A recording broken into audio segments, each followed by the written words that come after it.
और जो नेता यूं पढ़े लिखे नहीं होते वो फिर बोलते वैसे जनता का कल्याण करेंगे, एक एक योजना को जनता तक पहुंचा देंगे। मोदी जी का सपना है भारत को 2050 तक विश्व शक्ति बनाना। हम पहले भी विश्व गुरु थे, अब भी विश्व गुरु बन जाएंगे। जल पानी की कोई समस्या नहीं रहेगी। अरे सर जल पानी एक ही होता, हाँ बिजली की भी कोई समस्या नहीं रहेगी। पढ़ा लिखा आदमी होगा, चार ढंग की बातें करेगा। ये दिखता है, फर्क दिखता है आपको। ऐसा नहीं है कि भाई कम पढ़े लिखे नेता काम नहीं करवाते, क्या पता काम वो ज्यादा करवाते हो, पर उनकी बोलने की शैली और में वो सब कुछ अंतर आपको दिखाई देता है। तो सबसे अधिक कॉन्फिडेंस यदि कोई चीज देती है तो वो कौन सी देती है? पढ़ाई। एजुकेशन अच्छी मिली भी होती है तो उसके बलबूते पे बंदा कोई भी काम, तो आरएस में सिलेक्शन तो होगा ही, उसके बाद में भी आरएस में सिलेक्शन होने के बाद भी कहीं पर आप लगोगे, वहां पर लोगों में सराहे जाओगे, ज्यादा अच्छे तरीके से काम कर पाओगे, लोगों को लगेगा नहीं यार ये वाला बंदा शानदार पढ़ा लिखा आदमी। बोले पढ़ी तो लड़कियों होगा सिलेक्शन। हाँ गाँव नहीं जाना, नहीं जाना ना, हाँ गाँव जाके क्या करना है, वापस गाँव वहीं पड़ा, आगे थोड़ी सरक रहा है कि आगे सरक जाएगा गाँव।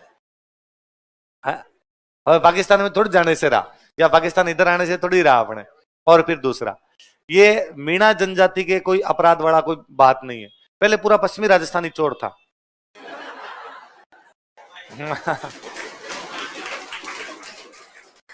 और इसमें पश्चिमी राजस्थान की कोई बात नहीं है। रेगिस्तान में रहने वाले लोग हमेशा चोर हुए। जो रेगिस्तान के अंदर, पूरे अमेरिका के रेगिस्तान में रहते थे वो डाकू थे, ऑस्ट्रेलिया के रेगिस्तान में। आप तो वो आप तो क्या थोड़ा कम पढ़ते हो, पहले हम हिस्ट्री पढ़ते, संगम काल पढ़ते हो, संगम काल। तो संगम काल में वापस उसमें वो व्यवस्था थी कि रेगिस्तान में रहने वाले लोग क्या करेंगे, मैदान में रहने वाले लोग क्या करेंगे, कि मैदान में रहने वाले खेती करेंगे, समुद्र के पास रहने वाले मछली पालन करेंगे, रेगिस्तान में रहने वाले चोरियां करेंगे, लूटपाट। भाई आर्थिक संसाधन जब होंगे ही नहीं तो कुछ ना कुछ तो बंदा करेगा, पेट तो भरेगा अपना, पेट भरने का सबसे अच्छा तरीका ये होता। और अपने पश्चिमी राजस्थान में तो डाकुओं को बुरा नहीं बताया गया है। अपने पश्चिमी राजस्थान में डाकुओं की गई तारीफें, इन डाकुओं पे लिखे हुए गाने हैं। जब सपूत हुए थे, सपूत जो पूरे पूरे गांव का पेट पाड़ा करते थे, वरना भूख मर जाता गांव, कहीं से चोरी चकारी करके लाते, और भले डाकू थे, अच्छे डाकू थे, ऐसा कभी नहीं खुद के घर भरे हो। मतलब मैं डाकुओं को जानता हूं, कईयों को। एक मेरे खुद के गांव में एक डाकू हुए थे ना, तो वो उनके हम खूब किस्से सुनते हैं कि वो वहां ये करके यहाँ के, पर ये भी नहीं कि उन्होंने अपना घर भर लिया और उनका घर बहुत ज्यादा अमीर रहा ना, भले आदमी थे। हमारे गांव वाले डाकू थे, ऊंट लाते बीकानेर साइड में, उधर का वो करते कोई धड़ा मारते, धड़ा मार के वहां से ऊंट लेके आते। अब 10 ऊंट लाए, गांव में बांट दिए, एक तू रख ले, एक तू रख ले, एक तू, क्यों बांट दिया? अपने पास भी कभी रखने की आवश्यकता नहीं थी। यूं भी नहीं भाई केवल अपने अपने भर लेंगे, बाकियों को नहीं भरेंगे, सभी थे।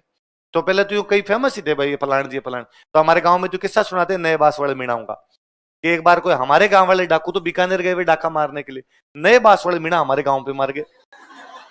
भाई चलता है इधर उधर। तो हुआ क्या, हमारे गांव की और आसपास के 5-7 गांव की गायें चरने के लिए जंगल में गई हुई थी। गांव के पास जंगल होते हैं, हमारे साइड में बोलते हैं जंगल को बीड़, बीड़ बीहड़, बीहड़ से हो गया बीड़। अब तो बीड़ में चरने के लिए गई हुई थी। नए बास वाले मीणा आए, सारी गायों को ले गए। शाम को गायें घर पे नहीं आई, पता लगा गाय नहीं है, गाय नहीं है, तो पता चला कि नए बास वाले मीणा ले गए। नए बास वाले मीणा, अब क्या करे भाई, ले गए तो ले गए। इतने में हमारे गांव वाले डाकू 5-7 दिन बाद में आए कहीं से, ऊंट ऊंट लेके। तो गांव वालों ने कहा आप तो इधर चले गए, अपने तो गांव की सारी गायें नए बास वाले मीणा ले गए, और अपने नहीं ले गए, 7-8 गांव की ले गए। फिर हमारे गांव वाले डाकू गए नए बास, नए बास जाके उनसे बातचीत की। तो मेरे दादाजी ने बड़े गर्व के साथ बताते हैं कि अपने गांव वाले डाकू गए, नए बास वाले डाकुओं से बातचीत की और अपने गांव की गायें वापस लेके आ गए। लेकिन केवल अपने गांव की गायें मिली, और किसी गांव की गायें, अपना तो स्टाफ था। पर स्टाफ का मामला छोड़ते ना यार, इतना तो स्टाफ चल ही रहा था कि यार हम सेम काम कर रहे हैं, आप भी सेम काम कर रहे हो, इतनी तो छूट दे दी जाए। तो पहले ये था ही, ये जैसलमेर पूरा भाटियों की यूं दादागिरी थी भाई साहब। आज दिन तक पवन ऊर्जा वाले पंखे लगे, एक नहीं छोटा। सरकार को पवन ऊर्जा के पंखों की सुरक्षा के लिए भाटियों की नियुक्तियां करनी पड़ी। उनका गार्ड बना देंगे, प्लीज यार ये तार मत उतार के ले जाओ, पंखे मत उतार के ले जाओ। वो तो मैंने बताई होगी बात को पहले, कि मैं इधर मालीनगर रहता पहले, तो मेरे पास अपना एक स्टूडेंट रहता कोचिंग का, वो 2-3 रूम छोड़ के रहता। पर अब वो मिल जाते, हम गली में रहते थे, मिल जाते। अब वो जानकार भी हो गया, तब थोड़े बच्चे थे, नाम से सबको जानते भी थे, तो मेरे रूम भी आ जाता कई बार, कोई बुक लेने के लिए, कोई पूछने के लिए, कोई आंसर चेक करवाने के लिए, वैसे भी आ जाता। तो उसने मुझे एक दिन कहा, तो मैं यूं हंसता रहता, अरे अब भी चोरी चकारियां यूं करते हो, नहीं करते, छोड़ दी। तो उसने कहा नहीं सर अब छोड़ दिया, अब नहीं है, पहले करते थे अब नहीं करते।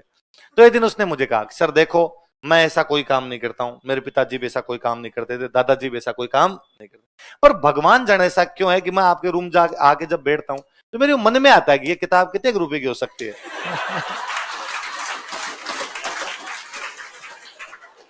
सर विश्वास रखें, मैं आपके रूम से किताब लेके, पर ये है सर जेनेटिकली है। मुझे लगता है कि 401 की तो होगी। 10 किताब रख रखी है सर ने, 4,000 का जुगाड़ तो किताब में मैं नहीं लेके जाऊंगा। पर सर मन में तो आती है सर, अभी तक भी कंट्रोल करना पड़ता है ऐसे। तो मैंने कहा फिर भी कभी कोई छोटी मोटी की हो तूने? उन्होंने सर यूं एक की हुई है हमारी।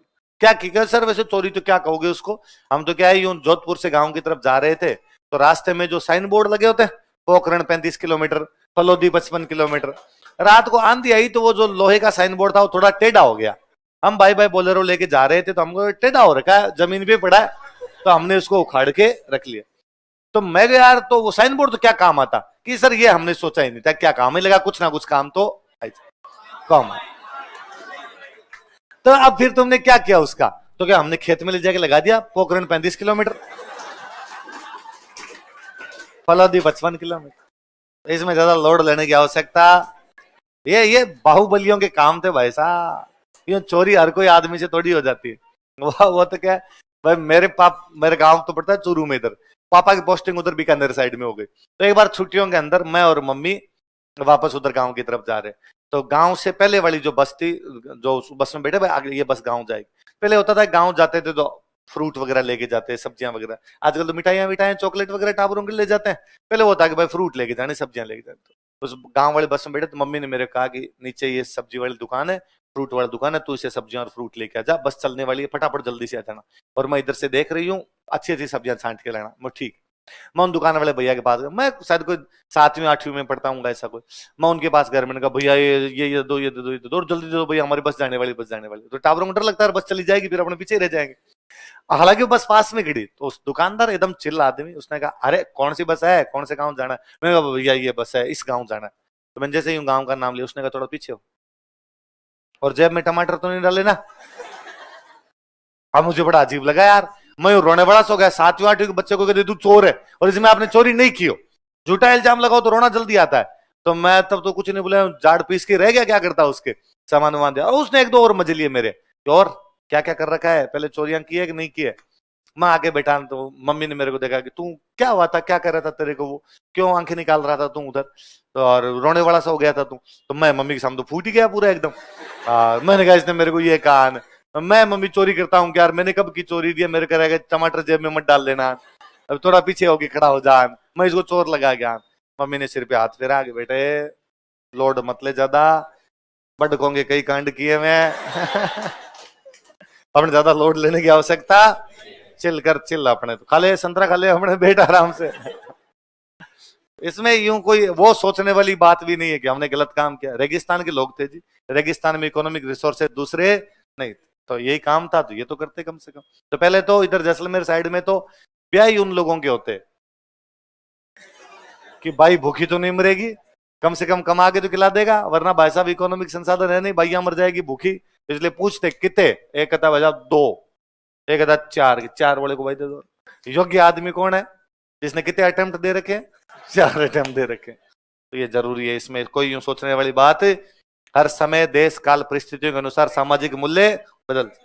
उस समय सामाजिक मूल्यों में भी वो माना, मतलब गीत गाते हैं बाकायदा, वीरता की कहानियां सुनोगे आप, फलान जी ये करके, फलान जी ये करके, वहां धड़म मार लिया, तो लोग बड़े गौरव से बताएंगे गुजरात की बैंक लूट लाए थे।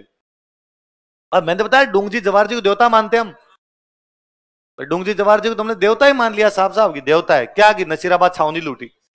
अब आज कोई ये बात कहे तो अपने क्या लगेगा, अपराधी। आज कोई इस प्रकार की कोई बात करे तो अपने क्या लगेगा, भाई क्या करता है आदमी, अपराध करता है। और उस समय इन चीजों को भी अच्छा माना जाता, तो आप उसमें सामाजिक मूल्य टॉपिक होगा आपके सोशियोलॉजी में, नहीं था? है सामाजिक मूल्य टॉपिक या नहीं था? पहले तो लगता था। तो उसमें बाकायदा सामाजिक मूल्य की विशेषता है कि सामाजिक मूल्य देश काल परिस्थिति के सापेक्ष होते हैं, सामाजिक मूल्य गतिशील होते हैं। गतिशील होते हैं मतलब वो समय के साथ में क्या करते रहते हैं, बदलते रहते हैं। पहले का सामाजिक मूल्य अलग, आज का सामाजिक मूल्य। पहले तो आज से कितने साल पहले ज्वाइंट फैमिली हुआ करती, सब लोग एक साथ ही रहा करते, उनमें एक आधे आदमी होता जो इस प्रकार की कमाइयां वगैरह क्या करता था, उससे पूरा चला करता था। आज वो उस टाइम सामाजिक मूल्य था कि व्यक्ति को एकल परिवार में रहना नहीं चाहिए। अब सामाजिक मूल्य एकल परिवार बढ़ा। मैं तो कहता हूँ 50 एक साल बाद में ये भी खत्म हो जाएगा। उस समय तो बात